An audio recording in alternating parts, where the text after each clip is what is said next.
ሰላም እንደምን አምሽታችኋል የተወደዳችሁ ተመልካቾቻችን ይህ የኢትዮጵያ ቴሌቪዥን ነው የኢቲቪ 57 ዜናችን ቀጥሏል የሁለት ሰዓት አበይት ጉዳዮቻችንን እናስቀድም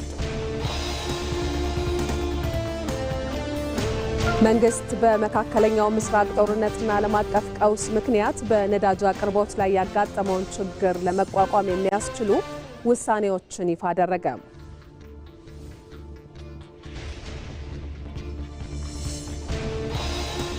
ከዝናብ ጥገኝነት ሳይላቀቅ የሰነበተውን የኢትዮጵያ የግብርና ታሪክ የመደመር መንግስት ቀይሮታል ባለፉት ዓመታት በዘርፉ የተሰሩ ስራዎች ግብርናው በቴክኖሎጂ ዘምኖ ምርታማነቱ በብዙ ጥፍ እንዲያድግ አስችለዋል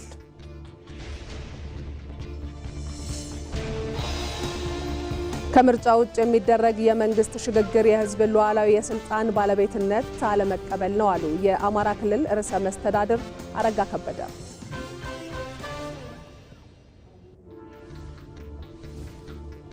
ኢራን በሆርሙዝ ሰርጥ በኩል የሚያልፉ መርከቦችን ቀረጥ ለማስከፈል ያረቀቀችውን ህግ አጸደቀች የሳቱ አበይት ጉዳዮቻችን ናቸው ኢቲቪ 57 ዜና ጋር ማህሌት ታደለ ነኝ አብራችሁን ሁኑ ተመልካቾች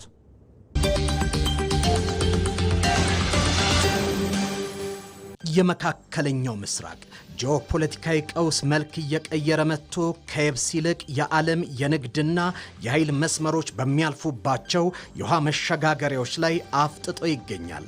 ከሆርሙዝ ሰርጥ በመቀጠል የዓለምን 12% የንግድ ልውውጥ የሚያስተናግደው ቀይ ባህር የዓለም አቀፍ ፍልሚያ ቀዳሚው የትግል አውድ ሆኗል። በዚህ መዋዠቅ ውስጥ ኢትዮጵያ በቀይ ባህር ዳርቻ ላይ የባህር በርና የባህር ኃይል መኖሯ ለቀጠናው ሰላም ምን ትርጉም አለው? ኢትዮ መልህቅ ዛሬ ምሽት ከ3 ሰዓት ጀምሮ በኢትዮጵያ ቴሌቪዥን እና በኢቢሲ ዶት ስትሪም ላይ ይህን ጉዳይ ይመለከተዋል። ኢትዮ መልህቅ ወደ ቀዳሚው ዘገባችን እናልፋለን። መንግስት በመካከለኛው ምስራቅ ጦርነትና ዓለም አቀፍ ቀውስ ምክንያት በነዳጅ አቅርቦት ላይ ያጋጠመውን ችግር ለመቋቋም የሚያስችሉ ውሳኔዎችን ይፋ አደረገ።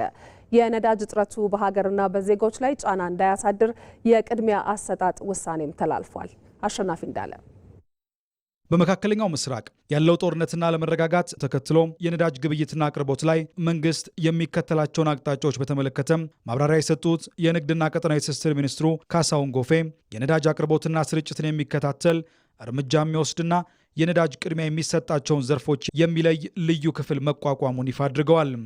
በአንድ በኩል ነዳጅን በቁጠባ እንድንጠቀም መመሪያ ያስተላለፈ ሲሆን በሌላ በኩል ግን አቅርቦቱን ለማሳለጥ በተባራሪ ገበያ ወይም ስፖት ማርኬት አማካይነት በከፍተኛ ውድ ዋጋ በመግዛትና በማቅረብ ላይ ይገኛል። እስካሁን መንግስት ወደ 262 ቢሊዮን ብር ገደማ ነዳጅ ለመደጎም ጥረት አድርጓል። አሁን ላይ በየወሩ ከ15 እስከ 20 ቢሊዮን ብር ገደማ በመደጎም ላይ እንገኛለን። በእኛ ሀገር ሁኔታ ማህበራዊ እንቅስቃሴዎችን መክታት፣ ኢኮኖሚያዊ እንቅስቃሴ መክታት ሳይሆን ይህንን ፈተና ከዜጎች ጋራ በትብብር በመሆን ከህዝቡ ጋራ በትብብር በመሆን በመረዳዳት መንፈስ መንግስት የሚያቀርበውን ነዳጅ በቁጠባ የመጠቀምና ለወሳኝ ኢኮኖሚና ማህበራዊ አውታሮች ቅድሚያ የመስጠት የፕራዮሪታይዜሽን ስራን እንደ ትኩረት የምንከተል መሆኑን ለማንሳት ፈልጋለሁ። ያጋጠመው የነዳጅ አቅርቦት እጥረት በሀገርና በዜጎች ማህበራዊና ኢኮኖሚያዊ እንቅስቃሴ ላይ ጫና እንዳያሳድርና በፍትሃዊነት ለመምራት መንግስት ከዛሬ ጀምሮ ተግባራዊ የሚሆን የቅድሚያ አሰጣጥ ውሳኔ ማሳለፉንም ሚኒስትሩ ይፋ አድርገዋል። ከዛሬ ጀምሮ የነዳጅ ማደያዎች አሁን በሚገልጸው ቅደም ተከተል ብቻ ነዳጅ የሚያቀርቡ ይሆናል። አንደኛው ቅድሚያ ማግኘት ያለበት ከነዳጅ አንጻር ነዳጅ የሚያጓጉዙ ቦቴዎችን፣ ሁለተኛው ከፍተኛ የአምራች ኢንዱስትሪዎችና የኤክስፖርት ድርጅቶች ቅድሚያ እንዲያገኙ ይደረጋል። ሶስተኛው በግንባታ ላይ ያሉ ልዩ ትኩረት የሚሹ የመንግስትና ቁልፍ የግል ፕሮጀክቶችም ጭምር በነዳጅ ምክንያት እንዳይቆሙና እድገታችን እንዳይጎዳ በከፍተኛ ጥንቃቄ ነዳጅ መቅረብ መቻል አለበት። 2 እና 3 ላይ ያሉት በቀጥታ ተጠቃሚ ማዕቀፍ የሚስተናገዱ ሲሆን በማደያ የሚስተናገደው ቁጥር 1 ላይ ያስቀመጥኩት ነው። አራተኛ ላይ የገቢና የውጭ ምርት የመሰረታዊ ፍጆታ ምርቶች እና ሸቀጣሸቀጦች እየጫኑ የጭነት ተሽከርካሪዎች ቅድሚያ ማግኘት መቻል አለባቸው። አምስተኛው የግብርና ስራችን ለማዘመን የሚያገለግሉ የእርሻ ትራክተሮች ያሉበት አካባቢ ላይ ልዩ ትኩረት ሰጥቶ የእርሻ ትራክተሮችም ነዳጅ እንዲያገኙ የሚደረግ ይሆናል።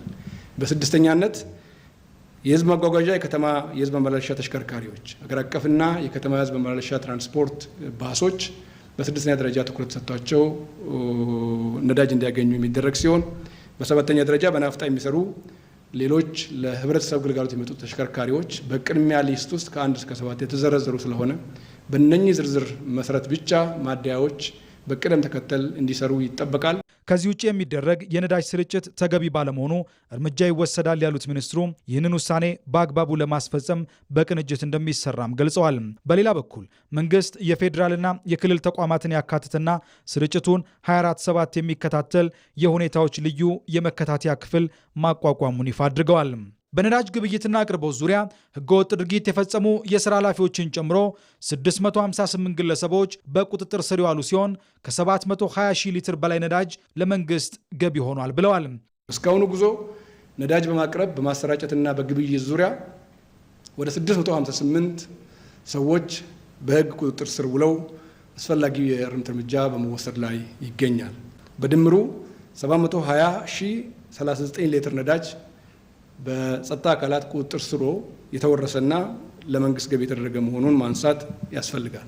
ይህን ማነሳበት አሁንም ቢሆን በሳቦታጁ በሌብነቱ ውስጥ እና በግብይት ሰንሰለቱን መንግስት ካስቀመጠው አቅጣጫ ውጪ ተግባራዊ ለማድረግ የሚደረግ የትኛውም ሩጫ ከመንግስትና ከህዝብ እይታ ውጪ ስለማይሆን ተገቢ ቁጥጥር የሚደረግበት መሆኑን አበክሬ ማንሳት እፈልጋለሁ። በተለያየ ኃላፊነት ደረጃ ያሉ ተቆጣጣሪ አካላት የንግድ መዋቅር 52 ሰዎች፣ የጸጥታ ህግ አስከባሪ አካላት 23፣ የማደያ ባለቤቶች ስራ አስኪያጆችና ሰራተኞች 52 ሰዎች፣ ሾፌሮችና ረዳት ሾፌሮች 43፣ ሌሎች ህገወጥ አዘዋዋሪ ግለሰቦች 488፣ በጥቅሉ 658 ሰዎች ቁጥጥር ስር ውለው በአስፈላጊ ህግ እርምጃ በመወሰድ ላይ ይገኛል። ህብረተሰቡ የመፍትሄው አካል ለመሆን ነዳጅን በቁጠባ እንዲጠቀም፣ የታዳሽ ኃይል አማራጮችን የመጠቀም ስልትን እንዲከተል፣ የእግር ጉዞ ባህልን ልምድ እንዲያደርግ፣ አላስፈላጊ የጉዞ ፕሮግራሞችን እንዲሰርዝና እንዲያቆም፣ የህዝብ ትራንስፖርትን መጠቀም እንዲሁም በነዳጅ ግብይት ላይ የሚስተዋሉ ህገወጥ ተግባራትን በማጋለጥ ረገድ ከመንግስት ጋር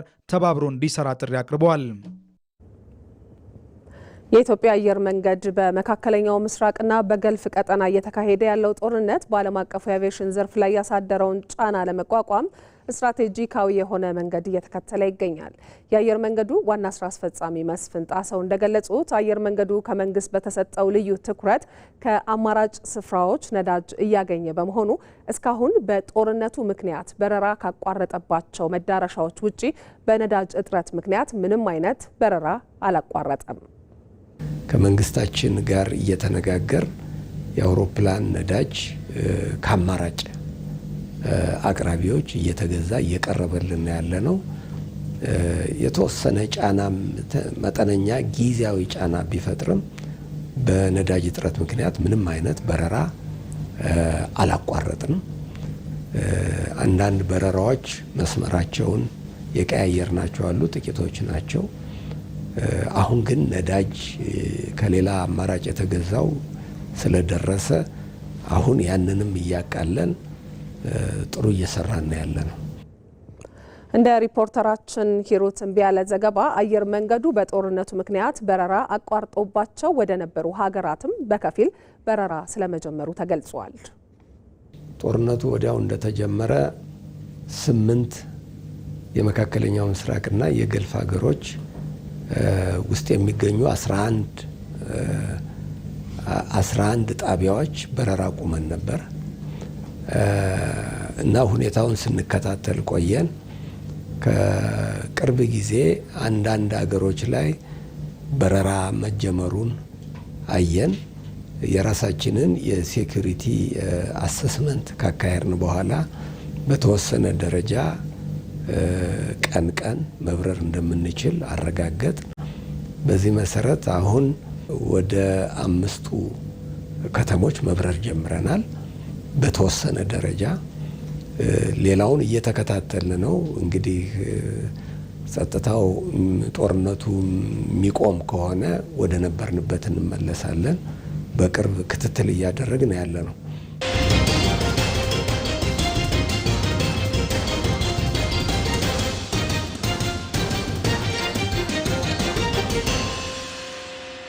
የቲቪ 57 ዜናን እየተከታተላችሁ ትገኛላችሁ ተመልካቾቻችን። አሁን ደግሞ ባለፉት የለውጥ ዓመታት በግብርናው ዘርፍ የተሰሩ ስራዎችና ያስገኟቸውን ውጤቶች ወደ ተመለከቱ ዘገባዎቻችን እንሻገራለን። ከዝናብ ጥገኝነት ሳይላቀቅ የሰነበተው ግብርናችን ለልመና ዳርጎን ቆይቷል። የመደመር መንግስት ይህን ታሪክ ቀይሮታል። ግብርናው በቴክኖሎጂ ዘምኖ ምርታማነቱን በብዙ እጥፍ አሳድጓል። ባለፉት ዓመታት በዘርፉ የተሰሩ ስራዎች የተአምር ያህል ናቸው። ምን ለውጥ መጣ ለሚለው ደግሞ ተከታዩ የሮዛ መኮንን ትንታኔ ምላሽ ይዟል። ብዙ አስርተ ዓመታት ኢትዮጵያ የሚለው ስም በዓለም አቀፍ መገናኛ ብዙሃን ሲነሳ ተያይዘው የሚመጡ ቃላት ሁለት ነበሩ፣ ረሃብና ድርቅ። ዓለም ኢትዮጵያን የሚያውቃት በለምለም መሬቶቿ ሳይሆን ባዶ እጃቸውን ለምጽዋት በዘረጉ ዜጎቿ ነበር። ለዘመናት በቢሊዮን የሚቆጠር ዶላር እየገበርን ስንዴን ከባህር ማዶ ስንለምን ከርመናል። የአፈራችን ለምነትና የወንዞቻችን ድምፅ በልመና ጩኸት ተውጠው ኖረዋል። ነገር ግን ዛሬ ያ ታሪክ እየተቀየረ ነው። የልመናው ካባ ወልቋል። በምትኩ በላብና በጥበብ የተሸመነው የሉዓላዊነት ልብስ ተደርቧል። ትናንት ዳቦ የምትለምን የነበረችው ሀገር ዛሬ የአፍሪካ የዳቦ ቅርጫት ለመሆን ዳግም በቁጭት ተነስታለች። የተራ ለውጥ አይደለም፣ የማንነትና የክብር ሽግግር እንጂ። ኢትዮጵያ የጥገኝነት ሰንሰለትን እንዴት በጠሰች? የአረንጓዴው አሻራና የስንዴ ልማት ተአምር ከጀርባው ምን ሚስጥር አለው ላላችሁ ቆይታችን ይመልሰዋል።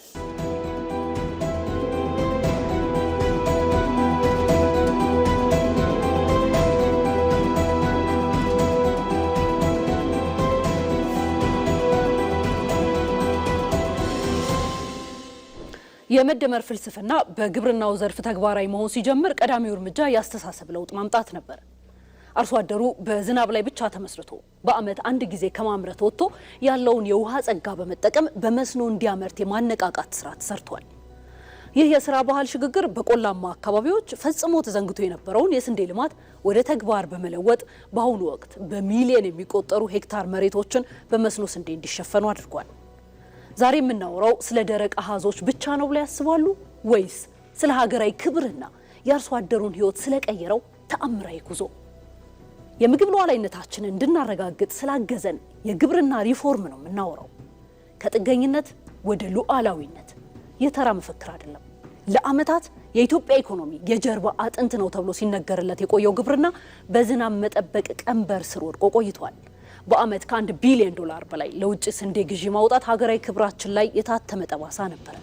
ባለፉት ጥቂት ዓመታት ግን መንግስት ባከናወናቸው ጉልህ የሪፎርም ስራዎች ግብርናን የእውነትም የኢኮኖሚው የጀርባ አጥንት አድርጎታል።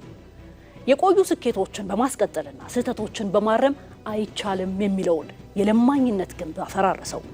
የሽግግር የመነጨው ከአንድ ትልቅ እውነት ነው፣ ከመደመር።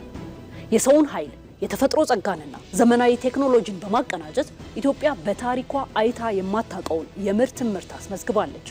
ምርታማነት በ29 በመቶ አድጎ በአጠቃላይ ምርት ከ41 ሚሊዮን ወደ 150 ሚሊዮን ቶን ከፍ ብሏል።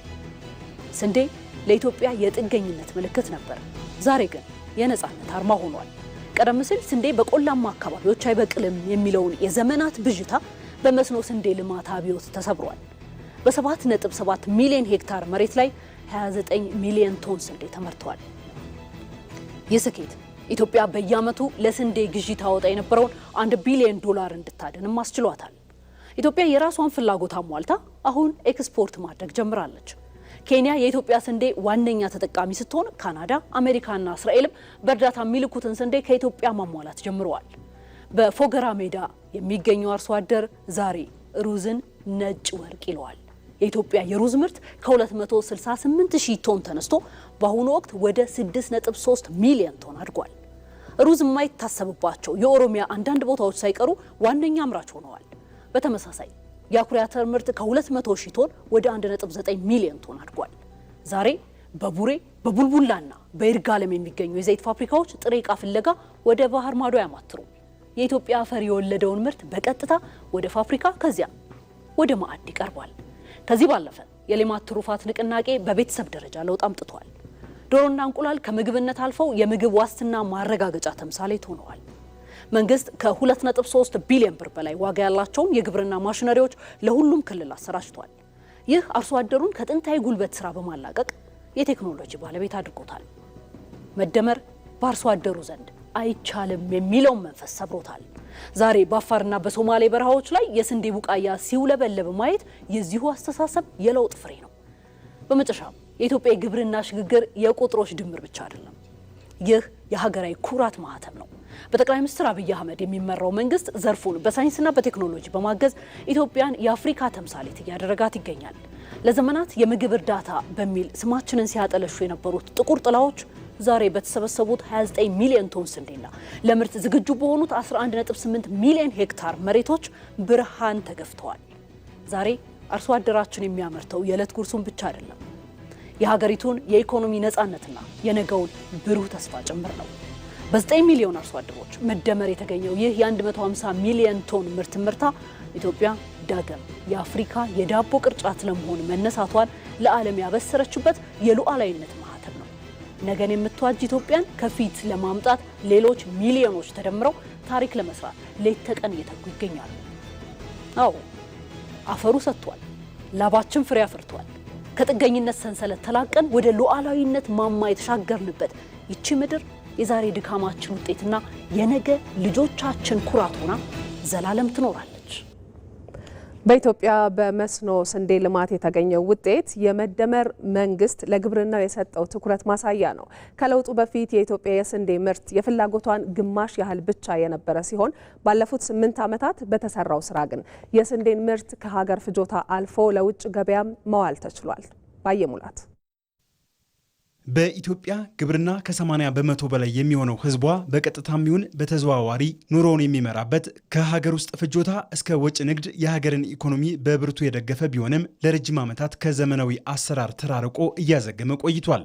ከጫፍ እስከ ጫፍ አፈሯ ለም በውሃ ሀብትም የታደለች ሀገር በዝናብ ጥገኛ ሆና የአባይ ልጅ ውሃ ጠማው እንዲሉ የግብርና ምርቶችን ለመግዛት በዓለም ገበያ ስትጋፋም ነበር።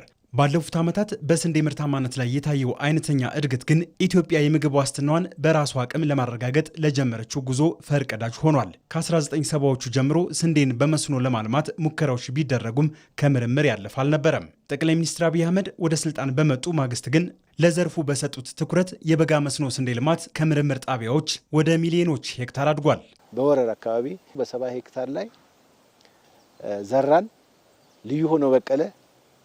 ያንን ሰርቶ ማሳያ ከብዙ ፌዴራል ተቋማት የተወጣጡ ከክልል ተቋማት የተወጣጡ ባለስልጣኖች አዩት። ከዛ ይሄ ሲታይ ብዙዎቹ ለካ ይቻላል የሚል ሀሳብ፣ ለካ በበጋ ስንዴ ማምረት ይቻላል፣ ለካ በቆላ አካባቢ ስንዴ ማምረት ይቻላል ተብሎ ይሄ ሀሳብ ተወሰደ። ትልቁ ነገር ምንድነው? ጠቅላይ ሚኒስትራችን ወደ ሲመጡ በቁርጠኝነት ይሄን ሀሳብ ሰፖርት ያደረጉ። ይሄ ተስፋፋ፣ ግብርና ደግሞ ስኬል አውት ያደረገው ማለት ነው። በምርምር ጣቢያዎች የተገኘውን ምርታማነት በግብአትና በቴክኖሎጂ በመደገፍ የተሰራው የመስኖ ስንዴ ልማት ለዜጎች ራት፣ ለሀገርም ኩራት ሆኗል።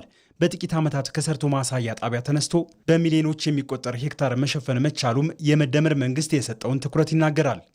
በማስተማር ስራዎችን እየሰሩ በማሳየት ከ2011 በኢትዮጵያ አቆጣጠር ጀምሮ በ3500 ሄክታር ጀምረን በ2018 በጋ ወቅት ደግሞ በመስኖ ብቻ ወደ 3.78 ሚሊዮን ሄክታር ሸፍነናል። ከዚህ ከ3.78 ሚሊዮን ሄክታር ወደ 154 ሚሊዮን ኩንታል ምርት ይገኛል ተብሎ ይጠበቃል። የኢትዮጵያ አየር ሁኔታ ዓመቱን ሙሉ ለግብርና ልማት የተመቸ በመሆኑ የምግብ ሉዓላዊነቷን ለማስከበር ጊዜው ቅርብ እንደሆነ ያለፉት 8 ዓመታት ጥረቶችና ውጤቶቹ ማሳያ ናቸው። የስንዴ ልማትን ብናነሳ በመሬት ሽፋን በ2011 ዓ.ም በ1.7 ሚሊዮን ሄክታር ላይ የተወሰነ ሲሆን ምርቱም የሀገሪቱን ፍላጎት ግማሽ ገደማ ነበር። ባለፉት 8 ዓመታት በጠንካራ አመራርና ክትትል ኢትዮጵያ በስንዴ ምርት ራሷን ችላ ስንዴን የይቻላልና የሉዓላዊነት አርማ ማድረግ ችላለች።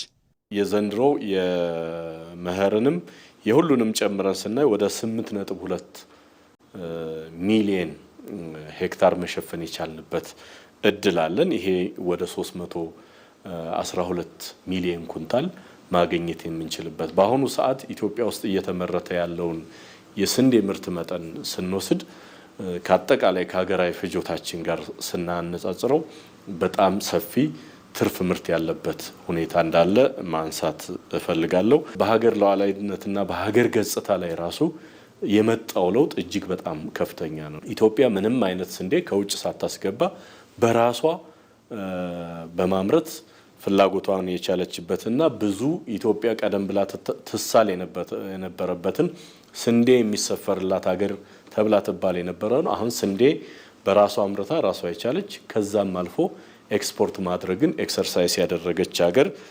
ልምምዱን የጀመረች ሀገር ሆናለች። ባለፉት ዓመታት በምርምር ድጋፍ የሰብል ምርታማነትና ምርት እመርታዊ ለውጥ አምጥቷል። ይህ የመደመር መንግስት የግብርናውን አቅም ለይቶ ሀገርን በስራ ከፍ እያደረገ ለመሆኑ አመላካች ነው። የመደመር መንግስት ግብርናን ለማሳደግ በትክክል ስትራቴጂውን አውቆ አሳይቷል፣ አቅርቧል። እንዴት ነው ማደግ የምንችለው? ውሃን እንዴት እንጠቀማለን? አፈራችን እንዴት እንጠቀማለን? ገበያን እንዴት እንጠቀማለን? የሚለውን በሙሉ አሳይቷል።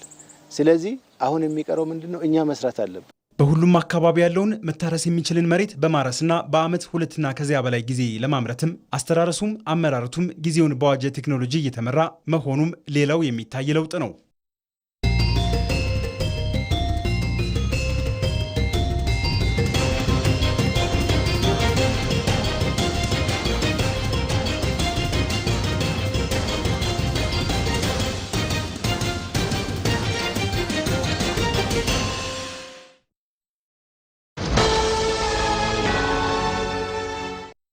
ለሁሉም እኩል የተሰጠ አንድ ጸጋ አለ፣ ጊዜ። የተሰጡትን በሚገባ የሚጠቀሙት ግን ጥቂቶች ናቸው። ዘመናዊነት ማለት ራስን ከዘመኑ ጋር ማራመድ እንጂ ሌላ አይደለም። የኢትዮጵያ ንግድ ባንክ 24 ሰዓት አገልግሎት የሚሰጥ ስማርት ቅርንጫፎችን ከፍቷል። ይህን ወሳኝ የባንክ አገልግሎት ምዕራፍ ከሚያስተዋውቁት ከመጀመሪያዎቹ መሃል መሆኔ ደስታ ይሰጠኛል። ደንበኞች በስራ ሰዓት ስራቸው ላይ ቆይተው ረጋ ብለው 24 ሰዓት ወደሚሰሩት ስማርት ቅርንጫፎቻችን መጥተው ፈጣን አገልግሎት ሲያገኙ እርካታቸውን ፊታቸው ላይ ያለው። በአዲስ አበባ በቦሌ፣ በአብይ፣ በተፈራ ደግፌ፣ በኤርቱ ለቦ፣ በአራዳ ጊዮርጊስ እንዲሁም በመስቀል ስኩዌር ስማርት ቅርንጫፎቻችን ሂሳብ ከመክፈት ዓለም አቀፍና የሀገር ውስጥ የመገበያያ ካርዶችን አዘው በደቂቃ ውስጥ እስከ መቀበል፣ ማንኛውንም የገንዘብ መጠን ገቢ ከማድረግ ቼክና የውጭ ሀገር ገንዘቦችን እስከ መበንዘር ማንኛውንም የባንክ አገልግሎት ራስዎን በቀላሉ በሚያስተናግዱባቸው ማሽኖች ወይንም እንደኔ በድምፅና በቪዲዮ በሚያግዙ የባንክ ሰራተኞች በኩል ያገኛሉ። በነገው የባንክ አሰራር ላይ ዛሬ ስለምናገለግሎት ደስ ይለናል። የኢትዮጵያ ንግድ ባንክ ሁሌም የሚተማመኑበት ባንክ።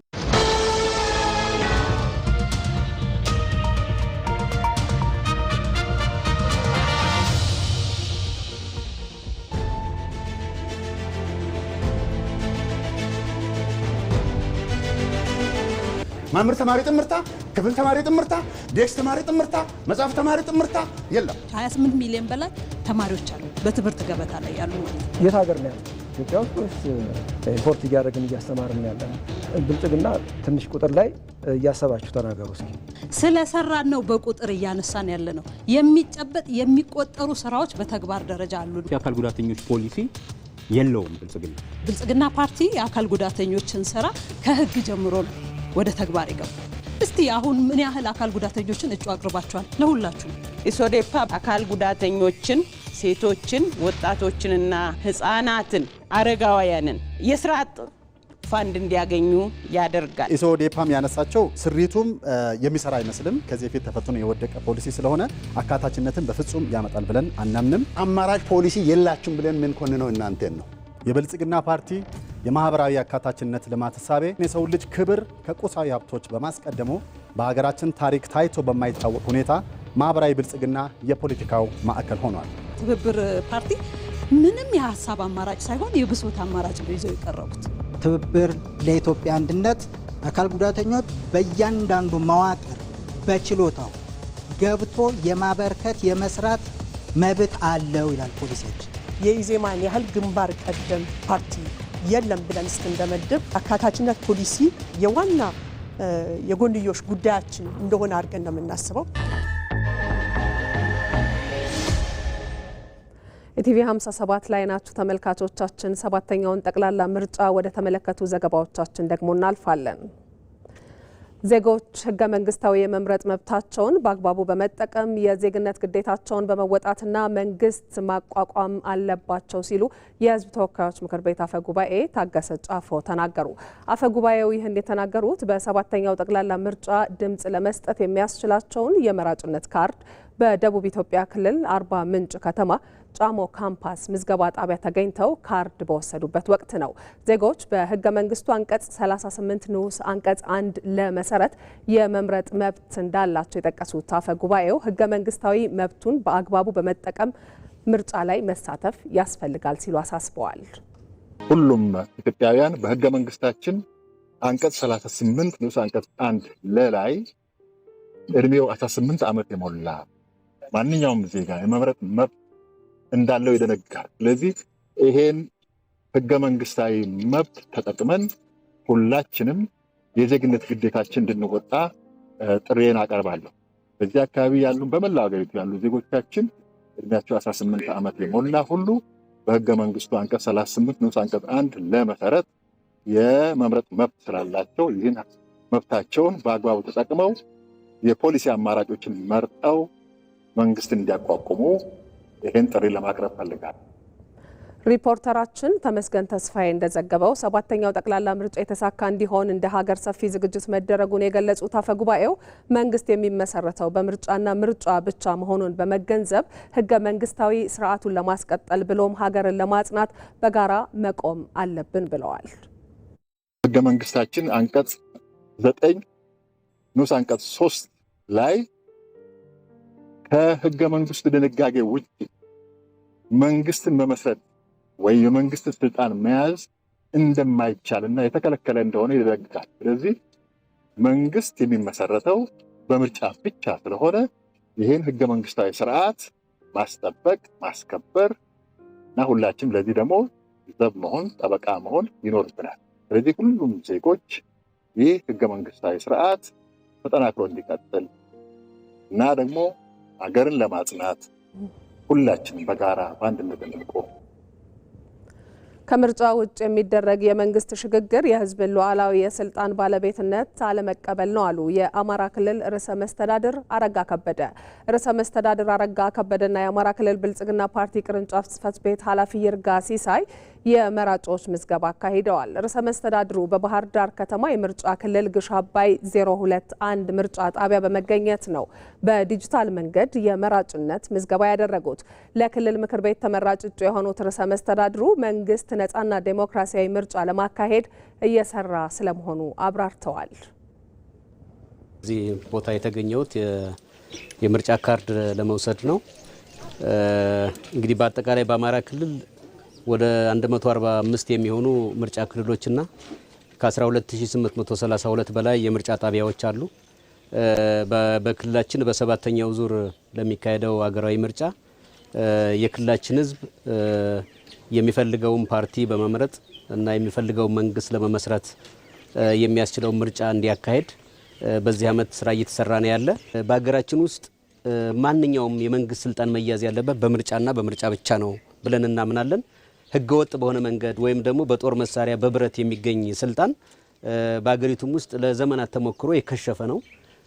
ወደፊቱም ሀገራችንን የሚያጸና ህዝባችንን የሚያሳድግ በዓለም አቀፍ መድረክ ቅቡልነት ያለው መንግስት ለመመስረት የሚያስችለው ብቸኛ መንገድ በምርጫ ነው ብለን እናምናለን። እንደ ሪፖርተራችን ራሄል ፍሬው ዘገባ ለመራጭነት እድሜው የደረሰና ህጋዊ መብት ያለው ዜጋ ሁሉ የስልጣን ባለቤትና ለሀገሩ ወሳኝ አካል መሆኑን በመገንዘብ ለመራጭነት የሚያበቃውን ካርድ በማውጣት የሚፈልገውን ፓርቲ እንዲመርጥም ርዕሰ መስተዳድሩ ጥሪ አቅርበዋል። በሀገራችን ውስጥ የሚወዳደሩ በጣም በርካታ የፖለቲካ ድርጅቶች አሉ። የተለያየ ፕሮግራም ያላቸው፣ የተለያየ አማራጭ ያላቸው። እነዚህን የፖለቲካ ድርጅቶች የሀገሪቱን መጻኢ ዕድል የህዝቡን እድገት የሚያረጋግጥ የፖለቲካ ድርጅት ነው ብሎ ያመነበትን እንዲመርጥ ለህዝቡ መተው አለበት እንጂ የትም ሀገር በየትም ቦታ ያለ በውጭ ሀገር ጭምር ስፖንሰር የሚደረግ ኃይል የኢትዮጵያን የምርጫ ሁኔታ ሊያደናቅፍ አይገባም። ሁሉም ነገር ለህዝብ ነው መተው መቻል ያለበት የሚል እምነት አለን። በሌላ መንገድ ደግሞ እኛም እንደ ፖለቲካ ፓርቲ እንደ ብልጽግና በትክክለኛው መንገድ ተወዳድረን ህዝቡ ከመረጠን ብቻ የመንግስት ስልጣን ለመያዝ እንወዳደራለን ማለት ነው። ስለዚህ ይህን ምርጫ ለማድረግ ህዝቡ በነቂስ ወጥቶ 18 ዓመትና ከዛ በላይ የሆነ ማንኛውም ግለሰብ በህግ ክልከላ የተደረገበት ካልሆነ በስተቀር መምረጥ መቻል አለበት። ለዚህ ህብረተሰባችን በነቂስ መሳተፍ መቻል አለበት። ዛሬ የምንሰጠው ድምጽ ነጋችንን የሚወስን ነው በማለት የሆሮ ጉድሩ ወለጋ ዞን ነዋሪዎች የምርጫ ካርድ እየወሰዱ ነው። ኢትዮጵያ በዴሞክራሲያዊ ምርጫ ተምሳሌት እንድትሆንም የድርሻቸውን ለማበርከት ተዘጋጅተዋል። ኤጂያን ጂፈታ ዝርዝር አላት። እያንዳንዱ ዜጋ በምርጫ ላይ የሚያደርገው ተሳትፎ ለኢትዮጵያ ዲሞክራሲያዊ ስርዓት ግንባታ ትልቅ ዋጋ አለው። በዚህ ሂደትም የእያንዳንዱ ኢትዮጵያዊ ድምጽ አብርክቶ ከፍተኛ ነው። በሆሮ ጉድሩ ወለጋ ዞን ጅማራሪ ወረዳ ነዋሪዎችም ኢትዮጵያ በዲሞክራሲያዊ ምርጫ ተምሳሌት እንድትሆን የድርሻቸውን ለማበርከትም ተዘጋጅተዋል። ምርጫ ካርድ ልንወስድ ነው የተገኘ ነው። ምርጫ ትልቅ ሀገራዊ ጉዳይ እንደሆነ ይሰማኛል። ሁሉም ሰው የምርጫ ካርድ ሊወስድም ይገባል ብዬ አስባለሁ። ካርዲ ፍልኖ ሶዶመራ ካስኔ የምርጫ ካርድ እየወሰድን ነው። ምክንያቱም ይህ የምርጫ ካርድ ትልቅ ጥቅም አለው። በሰባተኛው ጠቅላላ ምርጫ የሚሆነንን መንግስት ለመምረጥ እኔ በበኩሌ ዝግጅት እያደረግኩ ነው። እናም ሁሉም ሰው የሚፈልገውን የመምረጥ መብት አለው። ስለዚህ ይህን የዲሞክራሲያዊ መብታችንን ልንጠቀም ይገባል። ዛሬ የምንሰጠው ድምጽ ነገያችንን የሚወስን ነው በማለትም የሆሮ ጉድሩ ወለጋ ዞን ነዋሪዎች የምርጫ ካርድ በመውሰድ ላይ ይገኛሉ። ፍለኖ ከነፍዳቹ ከነኑ ፍለኖ ዳፊ ካርዲ ከነጋፈን ፍደዱሞ አሁን የመጣሁት የምርጫ ካርድ ለመውሰድ ነው። መንግስት የሚመርጠው ደግሞ እዚህ ሀገር ያለው ህዝብ ነው። ስለዚህ ካርዱን ወስጄ የሚሆነኝን መንግስት ለመምረጥ ዝግጁ ነኝ። ሐዋስኒ ኬኛ ፍለኖ መርሳቶር በፋከና በከተማችን ለሰባተኛው ጠቅላላ ምርጫ የሚሆነውን መንግስት ለመምረጥ ዝግጅት እያደረግን ነው። ይህ ደግሞ ለከተማችን ህዝብም ትልቅ ፋይዳ አለው። ህዝቡ በምርጫ ጊዜ የሚሆነውን መንግስት ለመምረጥ ባለሙሉ መብት ነው። የምርጫው ካርድ ምዝገባው ከተጀመረ ጊዜ ጀምሮ በቂ ዝግጅት እያደረግን ነው። ስለዚህ ሁሉም ሰው የምርጫ ካርድ ሳያልቅበት እየጠየቀ በየቀኑ እየተመዘገበ ነው። ስለዚህ ከ18 ዓመት በላይ የሆነ ሰው የምርጫውን ካርድ መውሰድ አለበት። የምርጫ ካርዳቸውንም በአግባቡ በመያዝ በድምጽ መስጫው ዕለት ዲሞክራሲያዊ መብታቸውን ወደ ተግባር ለመቀየርም ዝግጁ መሆናቸውን ነዋሪዎቹ አረጋግጠዋል።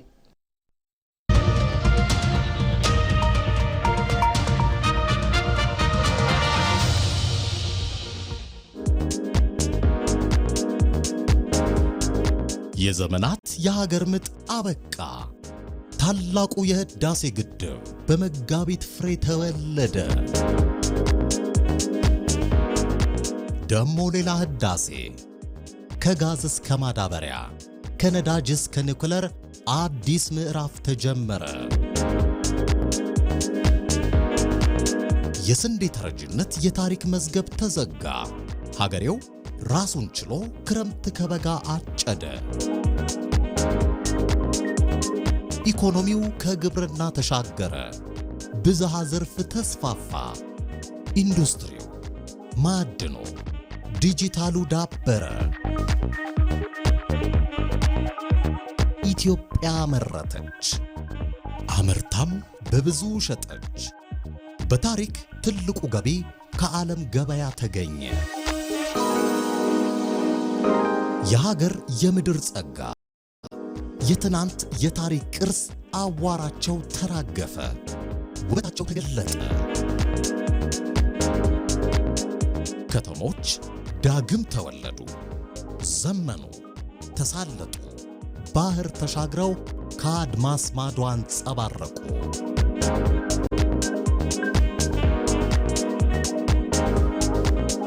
የዓለም መሪዎች ወደ ኢትዮጵያ ጎረፉ። ኢትዮጵያ በዓለም መድረኮች ገነነች።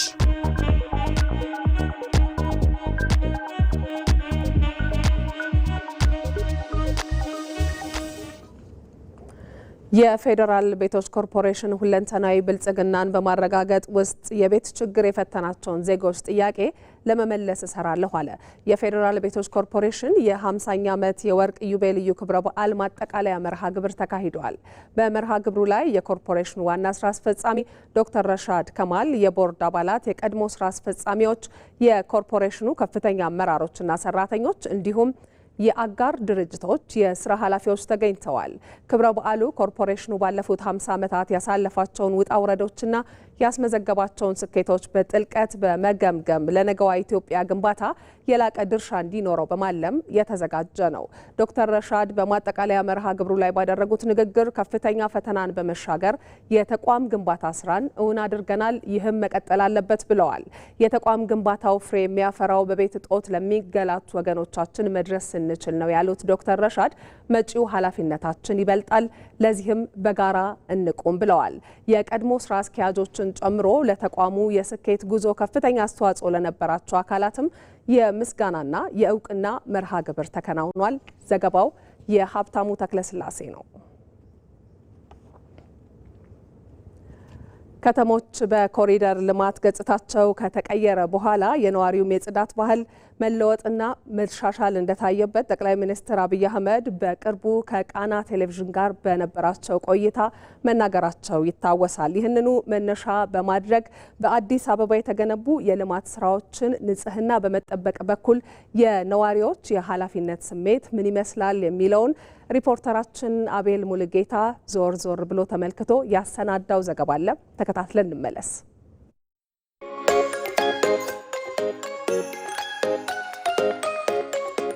መንግስት የጀመረው የከተሞች ልማት ላይ በተለይም በርካታ የሀገራችን ከተሞች ዛሬ ላይ እየተለወጡ እየተዋቡና ሰፋፊ መንገዶችንም ጭምር እየያዙ የሚገኙበት ሁኔታ ላይ ነው ያለው። አዲስ አበባ ነግቶ በመሸ ቁጥር እየተለወጠች ያለች ከተማ ናትና በተለይም አሁን ደግሞ በአዲስ አበባ ከተማ ውስጥ ያሉ የኮሪደር ልማት ስራዎች ላይ የህዝብ አጠቃቀም ምን ይመስላል የሚለውን እንመለከታለን። በተለይ አንዳንድ ቦታዎች ላይ የተንቀሳቀስን ደግሞ ቆሻሻዎችን እየጣልን የሰው ስሜት ምንድን ነው የሚመስለው፣ እስኪ እኛን የሚያስተምር ነገር እናገኝበታለን ወይ ብለን እንሞክራለን።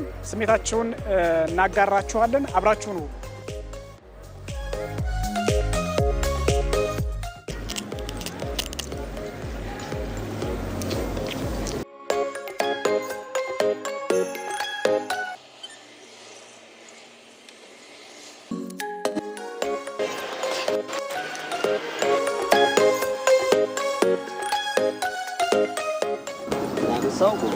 ምን ትሰማለህ? አበሳጭቼ ነበር? አይ ማበሳጨት ሳይሆን አሁን እዚህ ተቀመጥነው ንጹህ ስለሆነ ነው። ገብቷል? አሁን ንጹህ ባይሆን ኖሮ አንተ ማትቀመጥበት። አሁን እንደዚህ ጣልክበት ሌላም ለማጥቶ ድስቆች ላይ ተመርበታል፣ ዝም ይወራዋል። የምድር ለመቀመጥ አይገፋፋም። ልናገር ፈልጌ ነበር ግን ለምን እንደዚህ ታደርጋለህ ነበር ግን እና አሁንም በማረጋው በጣም ሰው ኃላፊነት የማይሰማው አሁን ቤቱ እንደዚህ እየወጣ ተወረውሯል።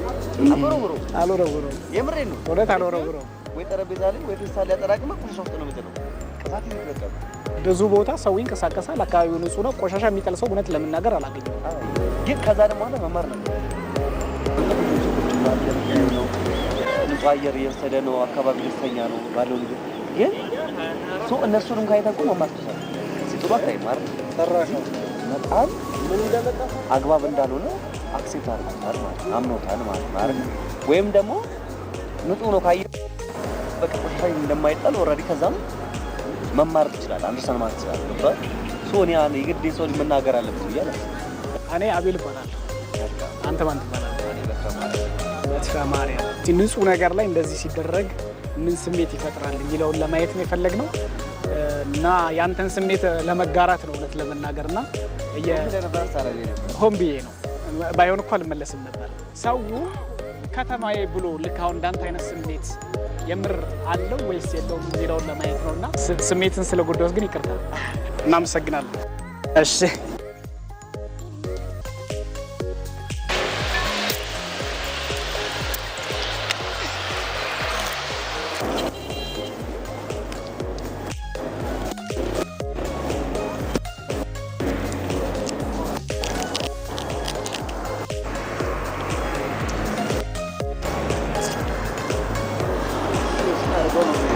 የት አሁን ማስቀመጫ ከቆሙ ከግራ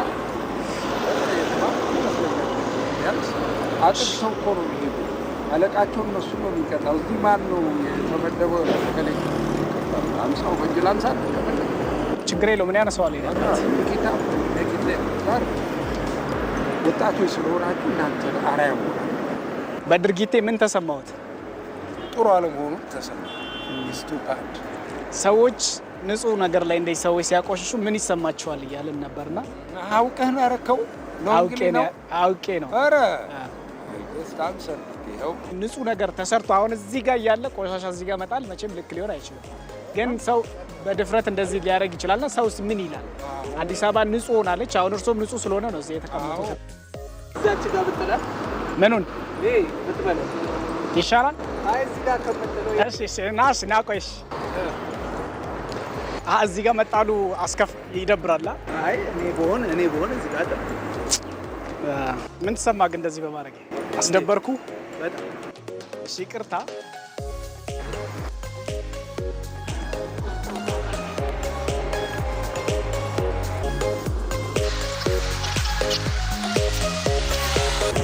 ይቅርታ አባቴ። ሰላም ኖት? አለን ይመስገን። አጠገቦት ነበርኩ። አሁን የኔ ድርጊት ምን አይነት ስሜት ፈጠረ እርሱ ውስጥ? እንዴት ጥለው ሄደ ብዬ በቃ ትንሽ ቅር አለ። ከተማ ይጸዳል ሲባል እንዴት እንደዚህ ተመለከተ? ወጣት ሆኖ ደግሞ እንዴት እንደዚህ ያደርጋል ብዬ እንትና ተሰማ። ቺና አልጣልኩ እንትኗን ራሷ ለቀምኳት። ምስሯን የወደቀችውን ወደዛ ጋር ረኳት አልጣልኩ። ስለዚህ ምን ይመክሩኛል? አንተ ያው ከጥፋት መዳን ነው። እኔ አልጥልም። ለምን የጸዳውን ከተማ ለምን ያበላሻል? ቤትን እንደሚያጸዳ ይህንንም እንደውም እኔ አሁን ከታች ከጎርጊስ ጀምሬ ነው በግሬ ነው ወክ እያደረጉ ከፒያሳ እስከ ቀበና ወንዝ ድረስ ማለት ነው። እስከዚህ ድረስ አንደኛ ፖሊስ ጣቢያ። ስለዚህ ለወክ የሚመች ነገር አዲስ አበባ ላይ ተፈጥሯል። በጣም ደስ ይላል። በጣም ባይበላ ምን ባል ለሊት ሙሉ ስዞር ባድር ደስ ይለኝ። እውነት እግዚአብሔር ሙት በጣም ደስ ይላል። ለማንኛውም ስሜቶትን ስላጋሩን በጣም ነው የምናመሰግነው። ሰላም ይሁን። እሺ አነሳዋለሁ፣ ለቅመዋለሁ። እኔ ራሴ አነሳለሁ። እኔ ለቅመዋለሁ። እግዚአብሔር አይ እኔ አብሽር፣ እኔ ለቅመዋለሁ። ችግር የለውም። እሺ ነባ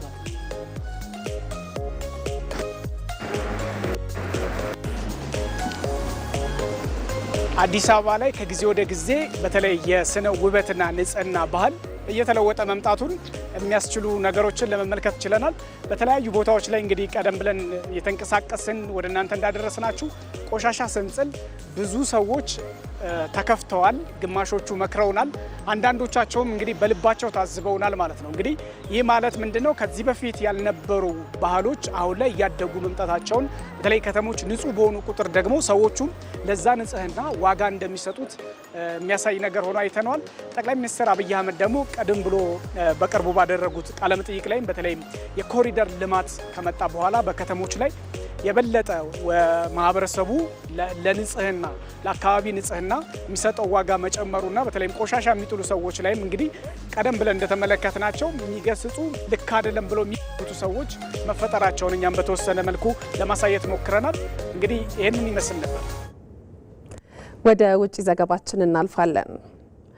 ኢራን በሆርሙዝ ሰርጥ በኩል የሚያልፉ መርከቦችን ቀረጥ ለማስከፈል ያረቀቀችውን ሕግ አጸደቀች። ከጦርነቱ በኋላ ለመጀመሪያ ጊዜ ለስብሰባ የተቀመጠው የኢራን ካቢኔ በሆርሙዝ የባህር ሰርጥ ላይ በሚተላለፉ መርከቦች ቀረጥ ለመጣል ያረቀቀውን ሕግ ስለማጽደቁ ነው ቢቢሲ የዘገበው።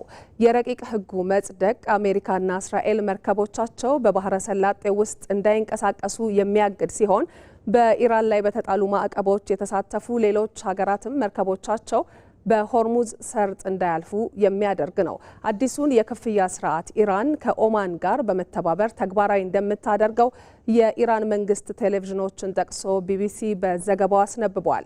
አሜሪካ ግን የሆርሙዝ ሰርጥ እንዲከፈት የሚያስችል ድርድር እየተካሄደ መሆኑን እየገለጸች ትገኛለች። የፓኪስታን መንግስት የመካከለኛው ምስራቅ ጦርነት በድርድር እንዲፈታ እየሰራ ስለመሆኑ ማስታወቁን ቀጥሏል።